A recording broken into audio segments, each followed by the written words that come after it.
I really need you guys to understand that, when we're putting these videos, our intention is not to call anybody out or to make anybody feel bad or to point fingers and say, hey, you were the reason that they scored this goal, or you're the reason that we weren't able to score. More than anything, these videos are intended to teach you, to help you see what it is that you cannot see on the field and learn from it, right? So, and another thing too, I think a lot of these goals, it's not the fault of one individual player. I think at this level of soccer, maybe at the professional level, you can point your finger and say, all right, a breakdown or a mental lapse by this player led to the opponent's goal. But at this level, I think a lot of these goals are usually um, a combination of an entire team not doing their job, and I think that's what happens here. This goal, the second goal from the cause, actually comes off of a goal kick. Our formation is basically what we've been working on. Center back here to receive it from our keeper. We got our outside back wide. No, not too narrow where you are close to the defender, but nice and wide. So that way our center back can find you and we can play into this space. We have our mid that is offering that support inside here. And we have our two mids who have kind of created this inverted triangle with our mids. Yeah. And we go ahead and play it. Now freeze it. Now, if I just saw this normally, I would assume that our play would be a touch out here and a play outside to our outside back. Why? Because if we lose the ball on this flank, if we attempt to push it up and we lose the ball, well, it's not a good thing. It's definitely less of a danger, less of a threat than if we lose the ball in the middle of the field.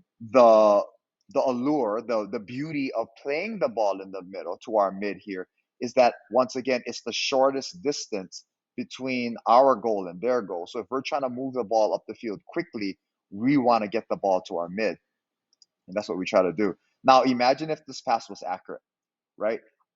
Jake here will receive the ball, turn, and now he has his two mids where he can attack this defender. Jake got the ball, he got to attack this space, drop this defender. Wow, he has two mids in space. We're off and running. Unfortunately, this pass misses. Here comes our mid to. I like the hustle at this point. He has to beat this guy to the ball. This guy's going to take a one-time shot, and we're in trouble. But he blocks it. Unfortunately, Nakoa